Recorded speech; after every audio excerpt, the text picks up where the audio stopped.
தாவீதின் விசுவாசம். Praise the Lord. நம்முடைய வாழ்க்கையில் பல நேரங்களில் பெரிய பிரச்சனைகள் நமக்கு முன்னால் நிற்கின்றன. உடல்நலக்குறைவு, குடும்ப பிரச்சனை, கடன், வேலையில்லாத நிலை, மனவேதனை, இவை எல்லாம் ஒரு கோலியாத் போல நம்மை பயமுறுத்தும். ஆனால் வேதாகமத்தில் ஒரு இளைஞன் இருந்தான். அவன் பெயர் தாவீது. அவன் பெரிய போர்வீரன் இல்லை, ராஜாவும் இல்லை, சாதாரண ஆடுகளை மேய்க்கும் ஒரு இளைஞன். ஆனால் அவனிடம் இருந்த ஒரு பெரிய பலம், தேவன் மீது அசைக்க முடியாத விசுவாசம்.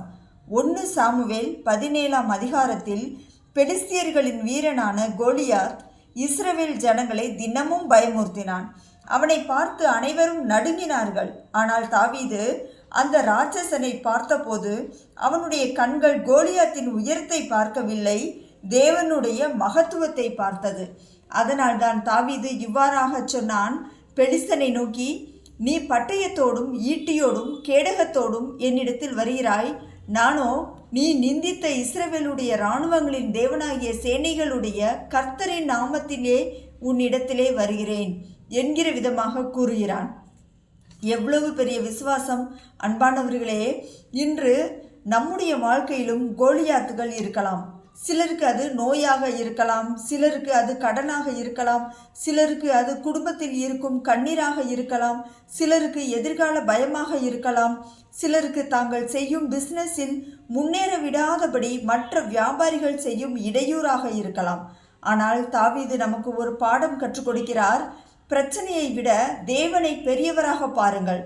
விசுவாசம் என்பது சூழ்நிலைகள் எல்லாம் சரியாக இருக்கும்போது தேவனை நம்புவது அல்ல.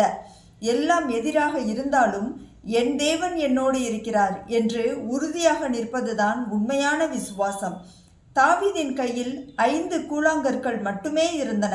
ஆனால் அவன் நம்பிக்கை அந்த கற்களில் இல்லை, தேவனில் இருந்தது.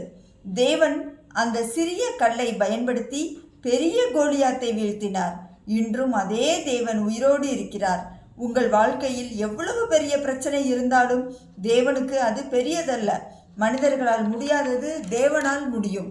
எனவே மனம் தளராதீர்கள், ஜெபத்தை நிறுத்தாதீர்கள், வேதாகமத்தை வாசிப்பதை நிறுத்தாதீர்கள், தேவனை நம்புவதை விட்டுவிடாதீர்கள். நீங்கள் இன்று விசுவாசத்தோடு ஒரு அடி எடுத்து வைத்தால் தேவன் உங்களுக்காக வழியை திறப்பார். தாவீதுக்கு ஜெயம் கொடுத்த தேவன் உங்களுக்கும் ஜெயம் கொடுப்பார். இப்போது நாம் ஜெபிப்போமா?